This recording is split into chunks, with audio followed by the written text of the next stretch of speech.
Channel நண்பர்களுக்கு வணக்கம். நான் ஃபர்ஸ்ட் டைம் சேனல் ஆரம்பிக்கும்போது 2016, 15 அந்த காலகட்டத்திலேயே ஆரம்பிச்சிட்டேன். ஆனா நான் பண்ணுன நிறைய தவறுகளால அந்த சேனல் எல்லாமே டெர்மினேட் ஆயிடுச்சு. அதுக்கப்புறம் நான் தெளிவா நல்லா யோசிச்சு நான் என்னென்ன தப்பு பண்ணியிருக்கேன் அப்படின்னு சொல்லிட்டு எல்லாத்தையுமே மாத்திக்கிட்டு தெளிவா ஒரு சேனல் ஆரம்பிக்கலாம் அப்படின்னு சொல்லிட்டு தான் இப்போ நீங்க பார்த்துட்டு இருக்க இந்த சேனல் ஆரம்பிச்சேன். இந்த சேனல்ல நான் ஸ்டார்டிங்ல 2018ல சேனல் ஆரம்பிக்கும் போதே பார்த்தீங்கன்னா யூடியூப், ஃபேஸ்புக், டெய்லி மோஷன் இந்த மாதிரி சம்மந்தப்பட்ட எப்படி ஏர்னிங்ஸ் கெயின் பண்ணுறது அந்த டைம்லலாம் இதெல்லாம் ரொம்ப புதுசாகவே இருந்தது. நிறைய பேர் தேடக்கூடிய கண்டென்ட் நிறைய பேருக்கு தெரியாத கண்டென்ட்டாகவே இருந்தது. அதனால் இந்த சமயத்தில் இதை வச்சு நம்ம ஏதாவது ஒன்று பண்ணலாம் அப்படிங்கிற மாதிரி இந்த மாதிரி வீடியோக்களை போடலாம். இது ஓன் கண்டென்ட் நானே பேசி போடலாம் அப்படிங்கிற மாதிரியெல்லாம் ட்ரை பண்ணியிருந்தேன். அப்படி ட்ரை பண்ணும்போது எனக்கு வியூஸ் அதிகமாக வரவே இல்லை. சரி இதுக்கு என்னடா பண்ணுறது, எப்படா வியூஸ் கொண்டு வருது அப்படின்னு சொல்லிட்டு என்ன பண்ணலான்னு நல்லா தெளிவாக யோசித்து எனக்கு பிஸ்னஸில் ரொம்ப ஆர்வம். நான் வெளிநாட்டில் அப்போ வேலை செஞ்சுருந்தாலும் கூட வெளிநாடு போகிறதுக்கு முன்னாடி நான் காலேஜ் முடித்த அந்த டைமில் எனக்கு ரொம்ப பிடிச்சி பிஸ்னஸ் தான் நம்ம பண்ணணும், வேலைக்கு போகிறதெல்லாம் செட் ஆகாது அப்படின்னு சொல்லிட்டு பிஸ்னஸில் எனக்கு அந்த டைம்லேயே ஆர்வம் இருந்ததுனால நான் நிறைய ட்ரை பண்ணி நான் தோற்று போயிட்டேன். பல விஷயங்களில் நான் தோற்று தான் போனேன். ஆனால் ஒவ்வொரு தோல்வியிலையுமே பார்த்தீங்கன்னா எனக்கு நிறைய எக்ஸ்பீரியன்ஸ் கிடைச்சிது, நிறைய விஷயங்கள் நான் கற்றுக்கிட்டேன். அதை வச்சு நான் என்ன பண்ணேன் அப்படின்னா என்னோட ஒவ்வொரு தோல்வியிலுமே நான் பல விஷயங்கள் கற்றுக்கிட்டதுனாலேயே என்னமோ நான் வெளிநாடு போனதுக்கப்புறம் ஏன் நமக்கு தெரிஞ்ச விஷயங்கள் இதே மாதிரி நிறைய பேர் ட்ரை பண்ணி தோற்றுருப்பாங்க, எப்படி பண்ணுறதுன்னு தெரியாமல் இருப்பாங்க. அதனால் அந்த மாதிரி இருக்கிற நபர்களுக்கு ஏன் நம்மளால் முடிஞ்ச வரைக்கும் சின்ன விஷயங்களை சொல்லி கொடுக்கலாமே அப்படிங்கிறதுக்காக தான் பார்த்தீங்கன்னா அந்த சமயத்தில் இந்த சேனல் நான் ஆரம்பித்து யூடியூப், ஃபேஸ்புக் இந்த மாதிரி வீடியோக்களை போட்டுக்கிட்டு இருக்கும்போதே பேரலாக என்ன பண்ணேன்னா தொழில் சம்மந்தப்பட்ட வீடியோக்கள் நான் போட்டேன்.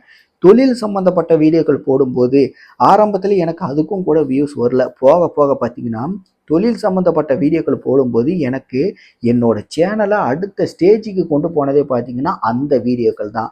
நான் சும்மா எனக்கு தெரிஞ்ச விஷயங்கள் நம்ம சொன்னாவே போதும் அப்படின்னு சொல்லிட்டு என்னோட முயற்சியில் நான் கற்றுக்கிட்ட விஷயங்கள் என்னோட அனுபவத்தை தான் அந்த வீடியோக்கள் மூலிமா மக்கள்கிட்ட கொண்டு போய் சேர்க்கணும்னு நினச்சேன்.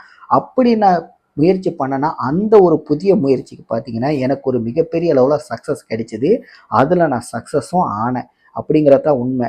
அது மூலிமா இப்போ நீங்கள் பார்த்துட்டு இருக்க இந்த சேனல் மானிட்டேஷன் அப்ரூவ்டு கிடைச்சி சரி இது மூலிமா நமக்கு ஒரு இன்கம் கிடைக்கும். அந்த இன்கம்மை வச்சு நாம் ஃப்யூச்சரில் கொஞ்சம் அமௌண்ட்டை சேர்த்து வச்சு ப்ளஸ் நம்ம இப்போ வேலைக்கு போயிட்டுருக்கோம், நம்மளோட சம்பளத்தை எல்லாத்தையுமே கொஞ்சம் சேர்த்து வச்சு ஃப்யூச்சரில் நம்ம ஒரு பிஸ்னஸ் ஆரம்பிக்கலாம். நம்மளுடைய பழைய கனவை தட்டி எழுப்பலாம்.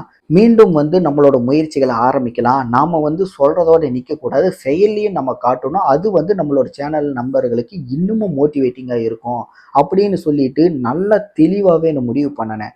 அதே மாதிரி தான் பார்த்தீங்கன்னா இந்த சேனல் மூலிமா கிட்டத்தட்ட 90,000 வரைக்கும் எனக்கு சம்பளமும் வந்தது, வருமானமும் நல்லா கிடைச்சும் கூட அது என் கைக்கு வரல.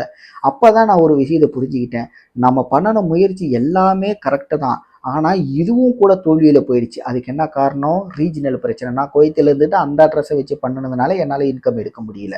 ஸோ இதில் நம்ம ஒரு தப்பு பண்ணியிருக்கோம். அப்போ இதை நம்ம வேறு விதமாக தான் இனிமேல் கையாளணும் அப்படின்னு சொல்லிட்டு நான் என்ன பண்ணேன் அப்படின்னா அந்த சமயத்தில் நான் இன்னொரு புது சேனல் குவைத்தில் இருக்கும்போதே நான் ஆரம்பித்தேன். அந்த சேனலோட ரீஜனலை பார்த்தீங்கன்னா நான் இந்தியான்னு வச்சேன். நான் வேலையை ரிசைன் பண்ணிட்டு அந்த சேனல் ஆரம்பித்ததுக்கப்புறம் அந்த சேனலில் நான் வீடியோக்கள் போடும்போது நான் அந்த சமயத்தில் கொஞ்சம் அமௌண்ட்டெல்லாம் சேர்த்து வச்சுருந்ததுனால ஃப்யூச்சரில் ஊரில் போயிட்டு தொழில் தான் பண்ணணும்னு சொல்லிட்டு கான்ஃபிடென்ட்டில் இருந்ததுனால நான் என்ன பண்ணேன் அப்படின்னா அந்த சேனல் ஆரம்பித்து அதுலேயும் பார்த்தீங்கன்னா சில தொழில் வீடியோக்கள் தான் போட்டேன். அதுக்கப்புறம் அந்த வேலையை ரிசைன் பண்ணிவிட்டு நான் ஊருக்கு நான் சேர்த்து வச்ச பணத்தை வச்சு ஒரு கடை கட்டினேன். அதுக்கப்புறம் பேரலாக பார்த்தீங்க அப்படின்னா நாட்டுக்கோழி பண்ண முதல் முறையாக ஒரு தொழில் ஆரம்பிக்கிறேன். நான் சேர்த்து வச்ச அந்த பணத்தை வச்சு முதல் முறையாக நான் ஊருக்கு நாட்டுக்கோழி பண்ண 2009ல் ட்ரை பண்ணினதை அந்த சமயத்தில் நான் ஆரம்பிக்கிறேன். அதுக்கப்புறம் பார்த்தீங்கன்னா என்னுடைய 2வது தொழில் மளிகை கடையை ஆரம்பித்தேன். இதுவும் பார்த்தீங்க அப்படின்னா 2009 காலகட்டத்தில் நான் ட்ரை பண்ண ஒரு பிஸ்னஸ் தான்.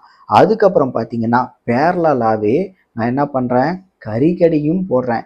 இந்த கறிக்கடை அப்படிங்கிறது எனக்கு அந்த சமயத்தில் தோணுன ஒரு பிளான் தான். இது ஆரம்பத்தில் நான் ட்ரை பண்ண கிடையாது. அதுக்கப்புறம் பார்த்தீங்கன்னா 4வது இன்னொரு தொழிலும் பேரலாக நான் ஆரம்பிக்கிறேன். அது என்னென்னு பார்த்தீங்கன்னா டீ கடை. அந்த டீ கடையும் பார்த்தீங்கன்னா 2009லேயே நான் ட்ரை பண்ண ஒரு பிஸ்னஸ் தான்.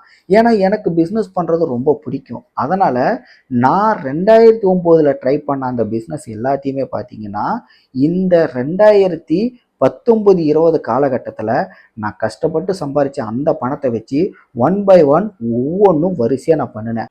அது எல்லாத்தையுமே நான் எப்படி பண்ணேன் அப்படின்னா, ஃபஸ்ட்டு ஆரம்பித்தேன் நாட்டுக்கோழி பண்ணை, அது கூட பேரலாக பார்த்தீங்கன்னா மளிகை கடை, அது கூட பக்கத்துலேயே பேரலாக பார்த்தீங்கன்னா கறிக்கடை, அது கூட பக்கத்துலேயே பேரலாக பார்த்தீங்கன்னா டீ கடை. இப்படி 4 தொழிலுமே ஒரே இடத்துல நான் ஒரு ஆள் பண்ணும்போது எனக்கு அதில் பல பிரச்சனைகளை வர ஆரம்பிச்சுது. ஏன்னா கிடைக்கிற டைமில் நான் நாட்டுக்கோழி பண்ணையை நான் பார்த்துப்பேன், மளிகை கடைக்கு அதிகமாக ஃபோக்கஸ் பண்ணேன். அதே மளிகை கடையில் பார்த்தீங்கன்னா ஜெராக்ஸு, ரீசார்ஜ் பண்ணுறது, பில் பேமெண்ட் பண்ணுறது அப்படின்னு சொல்லிட்டு நிறையா விஷயங்கள் நான் ஃபாலோ பண்ணேன். இப்படி எல்லாமே பண்ணும்போது எனக்கு ஒர்க் லோடு வந்து அதிகமாச்சு. அதுக்கப்புறம் 3வது நான் என்ன பண்ணேன், வாரத்தில் ஒரு நாள் மட்டும் கறி போட ஆரம்பித்தேன். அதுவும் எனக்கு நல்ல ஒரு ப்ராஃபிட் அமைஞ்சுது. மீதி வீக் டேஸில் எல்லாத்துலேயுமே பார்த்தீங்கன்னா கோழிகளை சேல் மட்டும் பண்ணுவேன். அதாவது உயிரடியாக நான் சேல் பண்ணிடுவேன். வாரத்தில் ஒரு நாள் மட்டும் நான் கறி போடுவேன். இதே மளிகை கடையில் எனக்கு பேரலாக பிஸ்னஸ் போயிட்டுருக்கு. இதுக்கு அப்புறம் எக்ஸ்ட்ராவாக நான் ஆரம்பித்த 4வது பிஸ்னஸ் பார்த்தீங்கன்னா டீ கடை. இந்த ஒரு கடைக்கு வந்து எனக்கு அதிக நேரம் ஒதுக்க முடியல.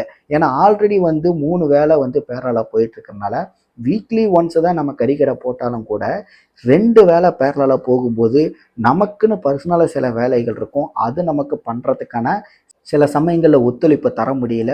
அதுக்கப்புறம் பார்த்தீங்கன்னா கடைக்கு தேவையான ஸ்டாக்கு, கோழிகளுக்கு தேவையான ஒரு சில ஸ்டாக் வாங்குற மாதிரி அடிக்கடி நான் கடைக்கு போகிற மாதிரி இருந்தது. இதில் பேரலாக பார்த்தீங்கன்னா என்னால் டீ கடையை ரன் பண்ண முடியல. அதில் பார்த்தீங்கன்னா சில தடை ஏற்பட்டு கடைசி அந்த டீ கடையை நான் நிறுத்தினேன். ஆக மொத்தம் இந்த 3 பிஸ்னஸ் பார்த்தீங்கன்னா பேரலாக நான் ஒருத்தனே பண்ணினேன். அதுக்கப்புறம் கொஞ்ச நாளில் போயிட்டு இந்த கறிக்கடை மட்டுமே தனியாக ப்ரொஃபஷ்னலாக ஒரு கடையாக கட்டி நம்ம பண்ணலாம் அப்படின்னு சொல்லிட்டு நினைக்கும்போது அந்த சமயத்தில் அந்த ஒரு பிஸ்னஸையும் நிறுத்தினேன். ஆக மொத்தம் பேரலாக பார்த்தீங்கன்னா மளிகை கடையும் நாட்டுக்கோழி பண்ணை மொத்தம் நான் நிறுத்தவே இல்லை, கண்டினியூவாக பண்ணிக்கிட்டே இருந்தேன். இதே மளிகை கடையில் பார்த்தீங்கன்னா நான் ஜெராக்ஸு, பில் பேமெண்ட்டு, ரீசார்ஜ் அப்படின்னு சொல்லிட்டு எல்லாமே பேரலாக பண்ணுறனால இதெல்லாம் எனக்கு எக்ஸ்ட்ரா வருமான கணக்கில் தான் நான் ரெடி பண்ணிக்கிட்டு இருந்தேன். இந்த மாதிரி நான் பண்ணின ஒவ்வொரு விஷயங்களும் எனக்கு ஒரு மிகப்பெரிய எக்ஸ்பீரியன்ஸை தான் கற்றுக் கொடுத்தது. இந்த எக்ஸ்பீரியன்ஸை வச்சு நான் வந்து ஏற்கனவே வேலையை விட்டு வந்துட்டேன். எனக்கு இதில் ஓரளவுக்கு வந்து இன்கம் வந்தாலும் கூட யூடியூப்லேயும் பார்த்தீங்க அப்படின்னா குவைத்தில் ஆரம்பித்த சேனல்லேருந்து இன்கம் வந்தாலும் அதை என்னால் எடுக்க முடியல. அப்படி இருக்கும்போது நான் வந்து புதுசாக ஒரு சேனல் ஆரம்பித்து அந்த சேனலில் நான் பண்ணுற ஒவ்வொரு விஷயத்தையுமே அப்டேட் பண்ணிக்கிட்டு இருந்தேன். அப்படி அப்டேட் பண்ணும்போது எனக்கு அதில் மிகப்பெரிய அளவில் பார்த்தீங்கன்னா வியூஸ் வந்து அதுலேயும் மிகப்பெரிய அளவில் எனக்கு இன்கமும் வர ஆரம்பிச்சுது. அந்த சமயத்தில் நான் என்ன பண்ணேன், ஆல்ரெடி குவைத்தில் ஆரம்பித்த அந்த சேனலில் பார்த்தீங்கன்னா எனக்கு இன்கம் வந்தாலும் மானிட்டேஷன் அப்ரூவ்டு இருந்தாலும் கூட அதில் வந்து என்னால் இன்கம் எடுக்க முடியல இல்லையா அந்த ஆட்சன் அக்கௌண்ட்டில். அதனால அந்த சேனலோட அந்த ஏர்னிங்ஸை வந்து கொண்டு வந்து என்னோட இந்தியா ஆட்சன் அக்கௌண்ட்டில் அந்த சேனலை மட்டும் நான் லிங்க் பண்ணிக்கிட்டேன். அதில் வர்ற இன்கம் எல்லாமே பார்த்தீங்கன்னா எனக்கு இந்த ஆட்சன் அக்கௌண்ட்டில் ஆட் ஆக ஆரம்பிச்சது. அப்படி தான் பார்த்தீங்கன்னா நான் வந்து 2 சேனலையும் ஒரே ஆட்சனில் லிங்க் பண்ணி எனக்கு இன்கம் வந்து மாதம் மாதம் வர மாதிரி நான் எடுத்தேன்.